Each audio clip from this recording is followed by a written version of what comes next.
All right, popping in for our last segment, and we are going to talk about the fight coming up this weekend, which is Anthony. Anthony Anthony Joshua, Joshua. who is on his comeback trail to kind of rebuild his image, his confidence. He's working with Derek James right now, and he is taking on Robert Helenius.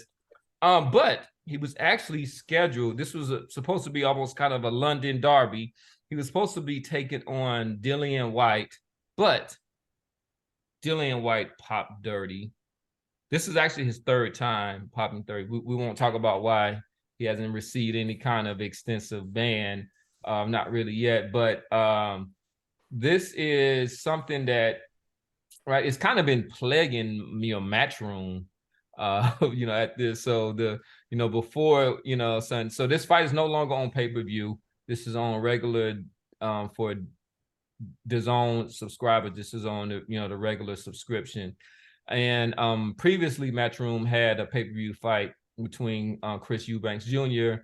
and Conor Benn, and Conor Benn popped dirty, which kind of squashed that that fight. But we'll kind of talk about what this fight means for the heavyweight division, but also what are the kind of the ramifications for Dillian White. This is the third time that he's popped dirty. He's not a young guy. Are we looking at the end of Dillian White, or is there some type of kind of reconciliation that he has, some kind of recourse that he has in front of him? It should be the end. I'm sorry. Go ahead. Who you? No, I was going to throw it to you, Boston Jared. So let's start with Dillian White and with this. It should be, and I'm not gonna. I don't remember. I don't have the capacity to recall all of the minutia of all the controversies and scandal that has revolved around this guy and the other PD allegations. But we know for a fact that he has popped positive 2 times now, right? He's popped positive twice. We know that. I believe 3 times. So he hasn't. There has been, So when somebody pops positive, there's always this recourse that you can take to kind of prove yourself and everything. Where they test the B sample. Yeah, they test the B sample. But as same far as just taking a drug test and failing it, this is the third time that he's popped hot. Yeah. It should be a wrap. It should be a wrap for this guy. This guy's only reason I say it wouldn't be. I mean, it's a wrap for him being a serious contender in boxing. He's 35 too. But I still think that he will be below a gatekeeper, like a Jared Anderson next year when his name settled, the dust settled in about a year or so. Jared Anderson might come bring him up to scrap him down. So all the youngsters he still has a name. You know what I mean? It ain't he does. Name. He still have a name in the streets, and at heavyweight, there's few and far between that have a decent name that's willing to get in there and get scrapped up. And I think he might, right at the minimum, he might, unless they're able to find something. He's probably going to face at least a 2-year ban. Yeah, so 2 years. Well, it's 4 years, but usually you can kind of negotiate it down to get it. So take that, and then he's not getting beat up for 2 years. So I say he'll be like a gatekeeper for these young cats that's coming up, the young heavyweights. Yeah. And for those of y'all who don't know in our audience, Dillian White, in typical Jamaican fashion, this guy's got 7 kids or some shit. This guy's got a ton of fucking kids. I shouldn't say in typical Jamaican fashion. I take that. I'm look. Yeah, he gonna need the money, right? Is the point what I'm getting at. He gonna need the money. He gonna slip right into Ortiz's shoes. Or Robert Helenius' shoes, right? Helenius becoming a human puncher bag. Yeah, 2-year ban at 35 years old. Man, he comes back at 37 years old. Yeah, at heavyweight, that's not exactly old for heavyweight, right? For other divisions, that's well past it, right? But for heavyweights, yeah, I think Randy's onto something, man. I spoke a little too hastily. Maybe this isn't the end for Dillian White. But yeah, this guy should be forced to undergo year-round testing. This guy Yeah. should be forced to undergo year-round testing for the remainder of his career. So Just like Jared, Jarrell Miller. Yeah, Jarrell Miller. So this is why I think that he is fighting, and even with somebody like Jared Anderson. So this is going to cost Matchroom millions of dollars. So they're hot over there. One of the reasons why you don't see Jarrell Miller come up is like they don't trust him.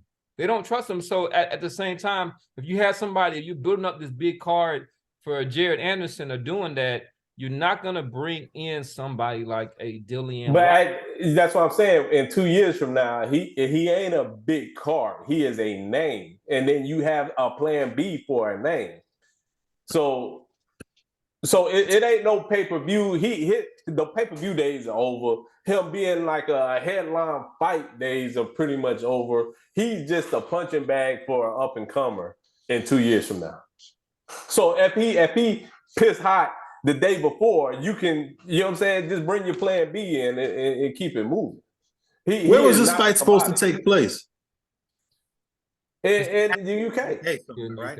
Yeah. So he's got to deal with BB of C consequences and repercussions also. Yeah. I mean, and they haven't had the kind of best record, to be honest. The whole debacle, that's true. With Conor Ben was a bit laughable in dealing with that. But let's give some attention to the fighters who are actually going to step in the ring on Saturday. And that is Anthony Joshua, this is the second fight, right, with Derrick James? Yes, this will be his second fight with Derrick James. The first one was against not Charles Martin. It was Jermaine Franklin, I believe. Oh yeah, it might have been. Yes, it was. It was Jermaine Franklin. Yeah, it went to 12 rounds with Jermaine Franklin. It was a pretty uneventful fight. I did see a video that tried to kind of highlight, they slow down super slow motion, like some of the subtle improvements that Anthony Joshua has been making under Derrick James. But I mean, Derrick James is right. His reputation is a bit on the line. Yeah, that's exactly what I was about to say. So he had, Frank Martin probably had one of his worst. He won a very close decision, but he probably had one of his worst showings as a professional in his latest win. Spence got demolished in his fight. Anthony Joshua should come out against Robert Helenius. And then he has Charlo against Canelo, which is Ryan Garcia probably to wrap up the year. That's a lot on your plate. That's a lot for anybody. That's a lot for anybody. Remember what happened? What's Canelo's trainer's name? Reynoso. Eddie Reynoso. Remember when Eddie Reynoso became the hot trainer on the block, and all those guys went over there and signed with him. And the next thing you know, he went from having all these guys to not having nobody. Well, Canelo, obviously. I believe Valdez is still with him. But Andy Ruiz, I don't think, is with him anymore. Ryan Garcia, obviously not with him anymore. That's a lot. Those are big fights. Yeah, those are big fights with a lot of people micromanaging. Because I told y'all in the pre-pro, they're watching. They're watching because there's nothing left for DAZN. Anthony Joshua gets caught slipping out there and gets put to sleep. It's over. Who's subscribing to DAZN with no Canelo Alvarez and no Anthony Joshua? They might as well cut boxing. I mean, it might be one of the kind of hugest debacles that we've seen because they poured in a lot of money. Their saving grace is that they're hoping that these heavyweight fights over in Saudi Arabia or Abu Dhabi, all over the Middle East, all over the Middle East. They're hoping that they can get funding from them because apparently, Eddie Hearns has some childhood connections from some of the private schools that he went to, but this has not been a very, very strong kind of business and the funding model has always been a little bit shaky. But we could see the end of the zone because their content is shaky at best. Even there's a little. Can we talk about the riff with Oscar De La Hoya just quickly, or should we keep that on the wrap? You know what? He didn't say whether or not to mention it or not. So let's Keep not that. mention. Okay, yeah. He didn't mention. But so to be clear, not the end of the zone. It would be the end of the zone boxing because the zone got billions. They have interest in other stuff aside from boxing, right? They're making a lot of inroads in different parts of Africa, different parts of Asia, and Europe as far as streaming content and bringing different sports content to people all over the world who wouldn't normally have access to it because of deals with satellite providers, stuff like that. So they're doing their thing, and they've got the money. It's just a matter of whether or not they choose to invest in boxing in the future. So, well, really, because I mean, if you go, I mean, because I have a subscription to the Zone. yeah.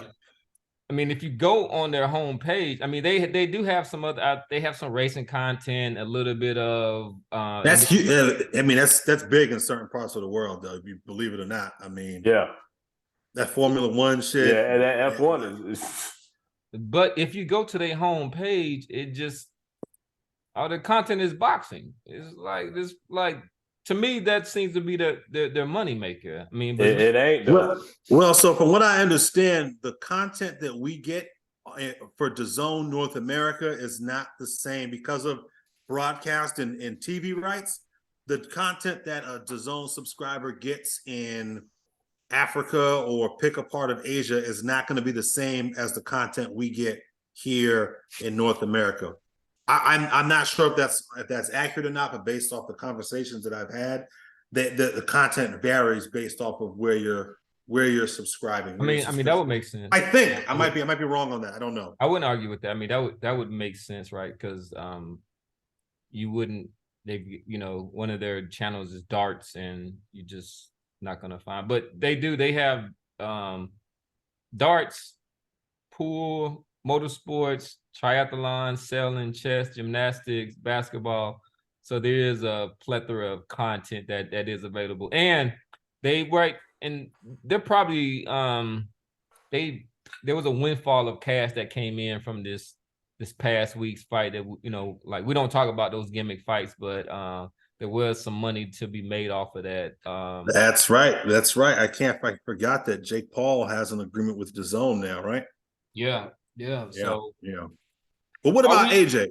What? Yeah, exactly. I was gonna say, are we expecting anything from this fight from AJ? So, like, where are we at? What's next? I was going to ask, what's next after this fight? Is it Fury? Are we trying to line up a Fury fight? No. He has an agreement with Wilder. He has an agreement with Wilder. He has with Wilder. We need to see if he's still like gun shy, man, on this fight. Like we gave him a pass last fight because that was the first one with Derrick James.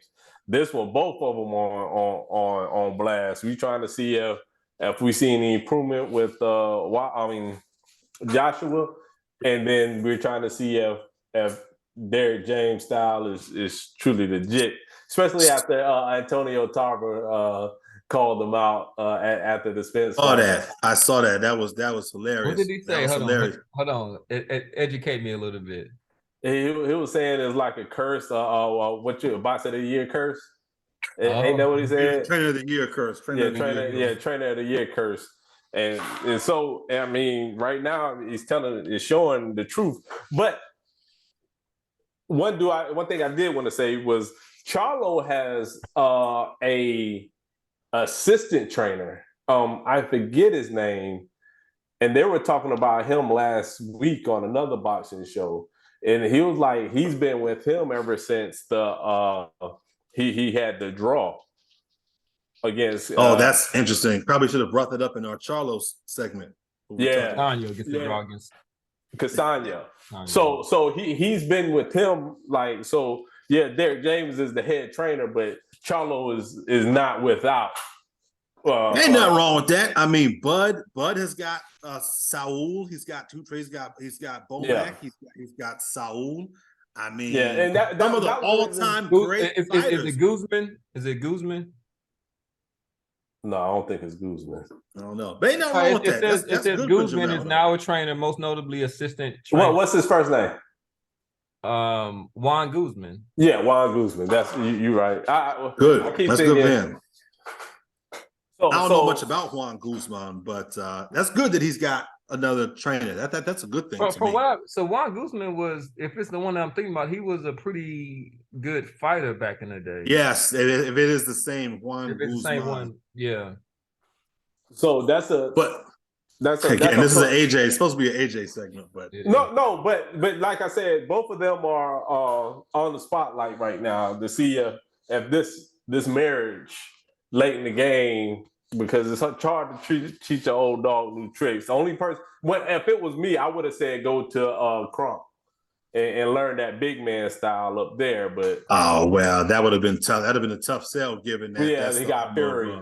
Fury. There's no way that they would have allowed that to go. They feel that they have the best heavyweight champion in the world, and they're not going to let, no matter how much money that Anthony Joshua is going to be able to throw at them. But so with that said, so let's say that, so I guess all the pundits we're picking in AJ KO this weekend. It should be an AJ KO. The one thing I will say when it comes to late replacements, that can be a double-edged sword, right? Yeah. We've seen late replacements come in. You sitting there, AJ is familiar with Dillian White. He's fought Dillian White several times, right? He's fought him in the amateurs. He's fought him professionally.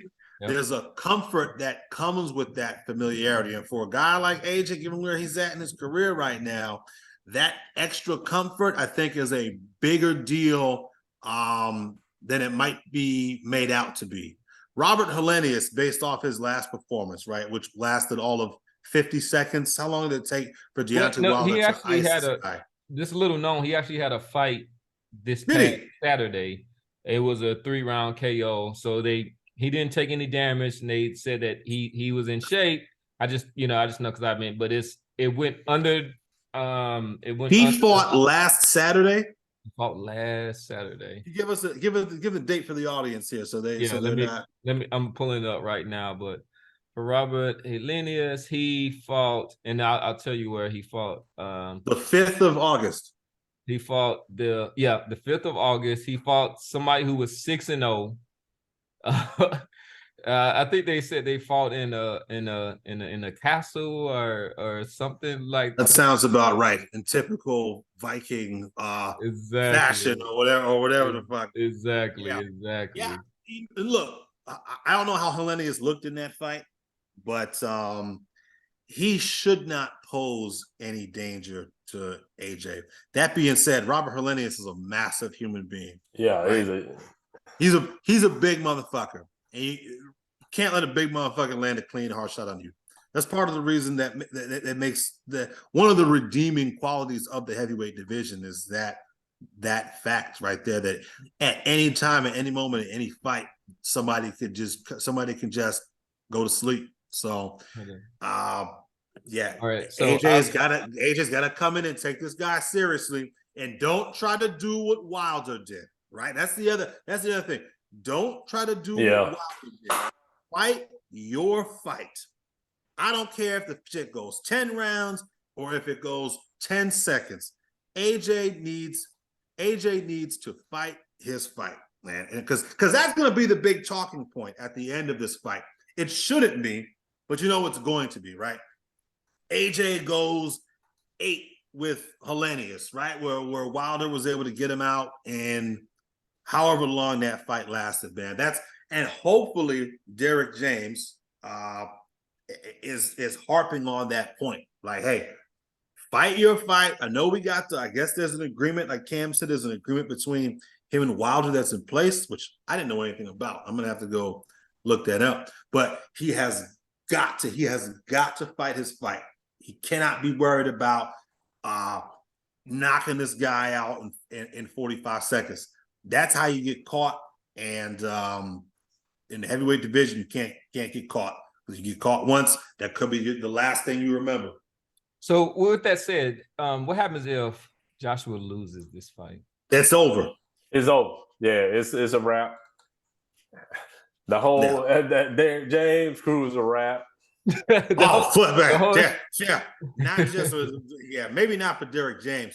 Yeah, maybe not for definitely Derrick. over. It's definitely over for AJ.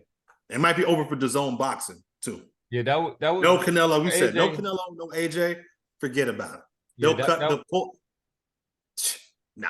Yeah, that would be three. That would be 3 losses in his last 4 fights, and you're a journeyman at this status, and you know how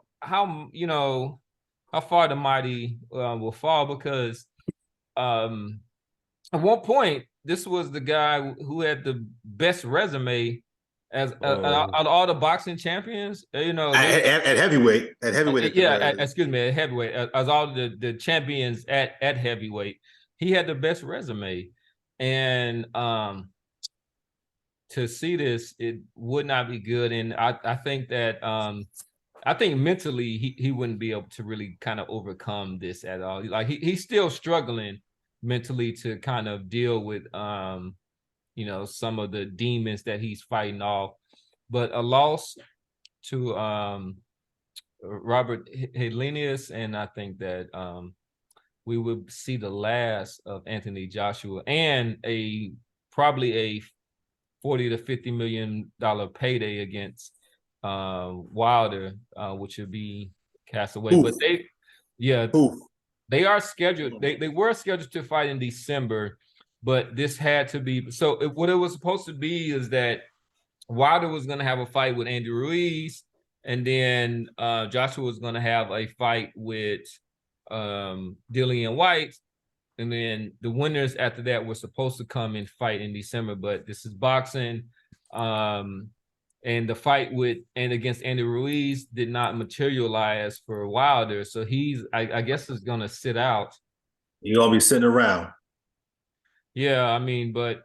Andy Ruiz wanted $1 billion. He wanted some ridiculous. But Wilder isn't a spring chicken. No, he's not. He is not. He is not at all. But it's different at heavyweight, right? He's got that haymaker. I wouldn't say that for him though. His skill was his athleticism and his that right hand.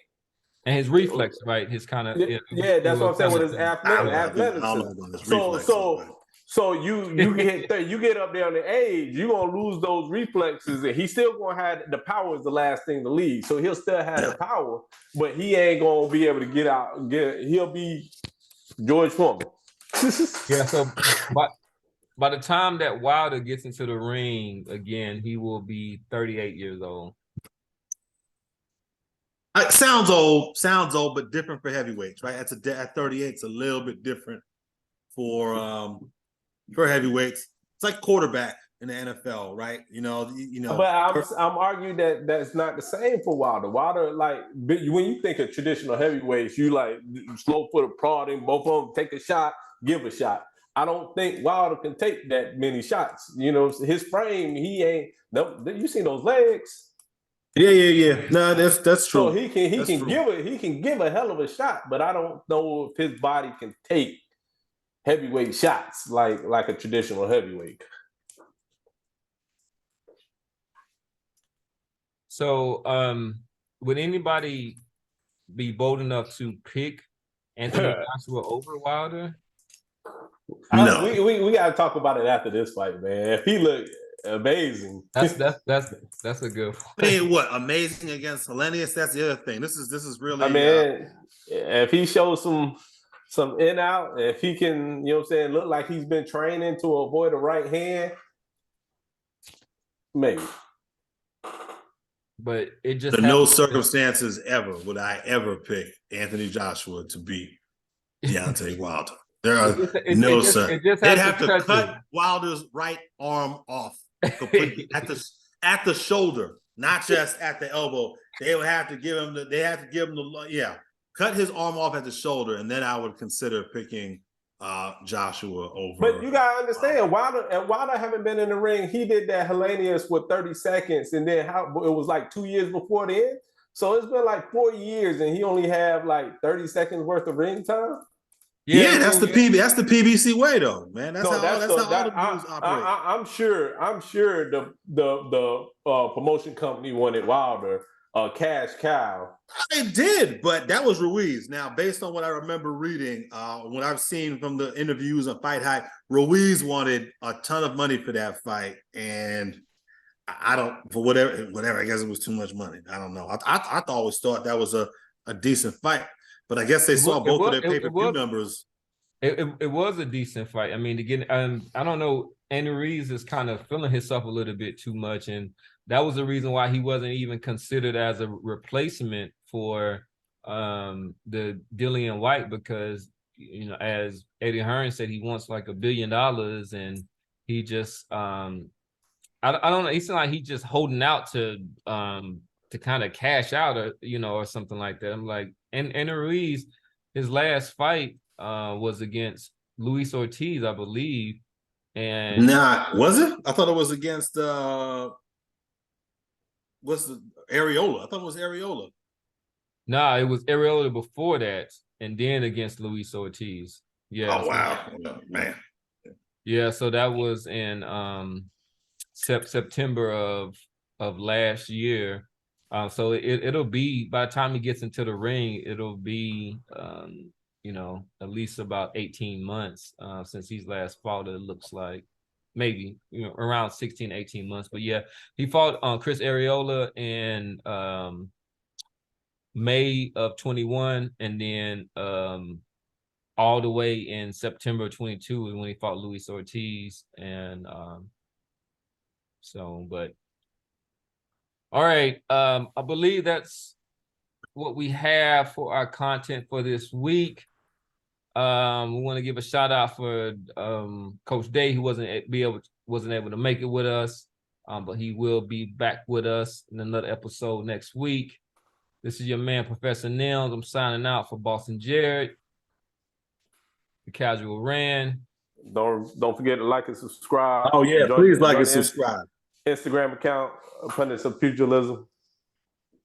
Thank y'all for popping in for Pop Talk, and we out. Peace.